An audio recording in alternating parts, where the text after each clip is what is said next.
Hey guys, welcome back to the channel. Thanks for clicking and watching today. This is going to be an update to my fall food plot. If you're new to the channel, I appreciate it if you subscribe and drop some comments below, ask some questions. We can see if I can answer your questions, or maybe someone else can answer them.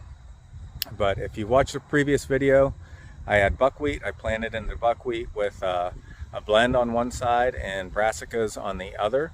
So I'm going to take you along and show you how that's going. I also had the screen from the HD screen from Northwoods Whitetails. So I'll show you how that's going. And also have some other seed here that I'm going to try to fill in some spots that didn't come up as well. I'll take you along as we go, but first let me show you what we're dealing with right now. Okay, so I'm standing right in the middle of my fall food plot where the divider between the brassica and the blend goes. I'll take you around. This is the blend side. This was winter wheat, oats, and clover, and some peas. Now you can see that screening has come up very nicely from the last video. You see my blind in there? I hope not. That's the point. Let's walk down here, and you can see I did squeeze my blind in there. Keep in mind this screening turns brown in the fall. My blind is brown. You can see it right now, but once that turns, it's going to be very hidden. So we're about 25 yards from the blind. You can see it there. And the way I designed this is if the deer come out here on this edge, I planted some grasses or some screen there, hoping that pushes them towards the middle and they go around it to put them a little bit closer. Now everything's come up pretty well. There are some low spots in my field on both ends, especially the other end, like right here where it collects some water and it didn't grow. So I'm going to try to get some seed in there, but I think that's just something I'm going to have to work on next year, is trying to even that out. Now this is the first time I've been back here in a while, and let's look down at the ground and see what we got. So this clover from my feed mill, it's really doing good. More or less this is just going to be green manure for next year. I didn't know how well it would come up, but it's maturing nicely. They're going to be able to eat it this year. And then I have lots of oats and rye throughout here. And the deer have come back. They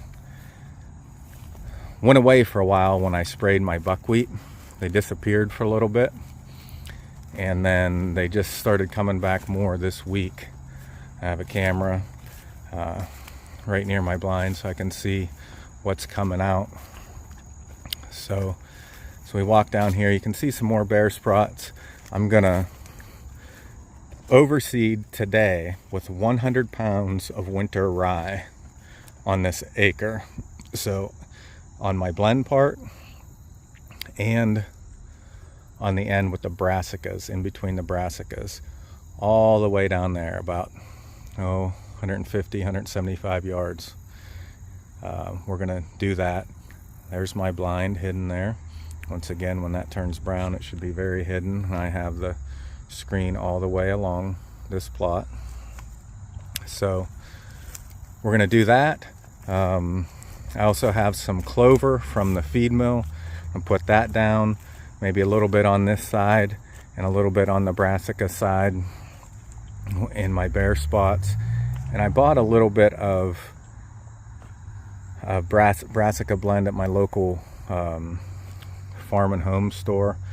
I'm going to put that on the brassica end in the spots that didn't come up as good. So let's go down there and take a look at the brassicas. On my way down to the brassicas, I just figured I'd stop here and show you the height of this HD screen. Now this is the highest part right here. I don't know, it's say about 7 feet tall, and the other parts of it are not quite as tall. Like where I put my blind, I was going to put it right in the thick spot, but I figured it'd be better to go where it's a little bit lower, so I don't have to cut as much down for a lane. And also this thick spot here that I'm standing in front of, that'll help shield the blind from the deer as they approach it. So it's turned out really well. I'm pleased. I was a little worried about the screen at first. It's turned out pretty well. Now let's go check out the brassicas. So here we're transitioning from the blend you see here, rye, clover, and some oats into the brassicas. This section that we're about to walk in, that's about the spacing you want. You don't want your brassicas too close. I'm seeing a lot of posts on Facebook where these brassica plots look like a thick clover plot. Well, your bulbs aren't going to mature as much, and these plants need some room to grow. They get very large and leafy, and if you want that tonnage, you got to plant them with ample space in between. So this is like perfect here, but if you walk over here, same thing as on the other side. I have these spots where I don't know if it's just they're too wet or what, but they're pretty much bare. So those are the spots I'm going to try to fill in today. I don't know if that's going to work. I'm hoping some of the clover sticks in there because they tolerate moist soils more. Same here.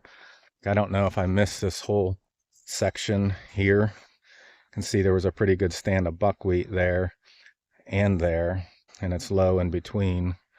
But I got this whole area I'm going to try to fill in. A little bit sparse here. There's some yellowing of the brassicas. I'm thinking that's because it's too moist. I'm going to put 50 pounds of urea on this today and spread a little bit on my screen. See, the screen down here didn't do as well, but I really don't care as much because I wanted it to hide my blind, which is all the way down there. So that's okay. Still gives them some security when they come out here. They feel a little bit more comfortable. Screens them from the road and traffic because I'm in a kind of suburban area. As we approach the far end of the plot here, it's where one of my tree stands are going to be. Here, you have pretty good spacing. A little bit of a bare spot there. And then as we come over by these apple trees, see the cage around them. I got to put a bigger cage because they're keeping the branches trimmed for me. But as they come out of the woods here, there's some nice growth with the brassica. This is, what was it? Whitetail Institute beets and greens. And also I had some Whitetail Institute clover, which wasn't coming up real good, but now it seems to be coming up a lot stronger. So my feed mill clover definitely came out ahead of this. It looks like the Whitetail Institute is catching up. So I'll walk to the far end here. You can see some of the buckwheat with the white. That's where it didn't get sprayed and killed completely on this edge. If I stand under my tree stand, my one stand, and turn around, you're going to see the entire plot about 200 yards down that way.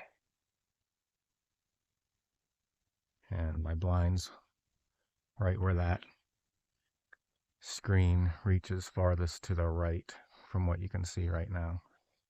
So I'm going to spread that urea. I'm going to spread the other seeds, get all this rye spread out, and a little bit of clover, maybe a few brassicas in the bare spots. And then I'll give one final update. That'll be closer to archery season. It comes in here end of September, September 30th, I think. It is August 24th right now. And I want to mention something real quick. A lot of people plant their brassicas late into August. And I don't have an issue with that. You know, that's probably when you're supposed to plant them for this this zone here. But I like to plant them. I think I planted this, I'd have to look back and see, but I think I planted it like July 23rd or 24th. So about a month ago. This is about a month's growth. And the first month, the brassica are a little slow. And they really start to grow pretty heavy, especially after you put that urea on them. So I expect a lot of growth out of these in the next month. But the reason I like to plant early is because now I still have time to correct anything.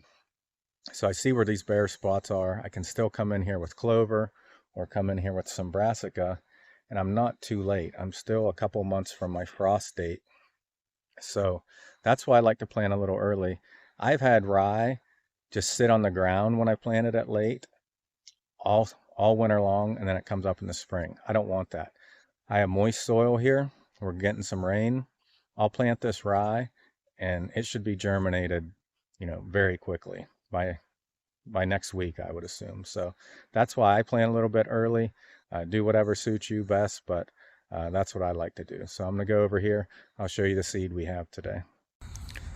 So this is the winter rye. I think it's 56 pounds. So we have 2 of those, 112 pounds of rye on that acre. I have 2 different types of clover from my feed mill, Ladino and something else. I can't remember what else I got. And then this is the Brassica blend that I just got from my local store. I probably won't put all that down. You don't need a lot. And I got some tillage radish. Usually you plant this a little bit later. And this is good for the issue I was having with those low spots. The tillage radish, I can plant that, and what I'm hoping, I have field tile in here and I still have some water issues, so I'm hoping as I plant that tillage radish, that can go down in the ground and help the water absorb down into my field tile, because it has deep roots but it dies, so I shouldn't have to worry about it getting in my lines and congesting them. So I'm going to plant some tillage radish for that purpose and for the deer to eat as well.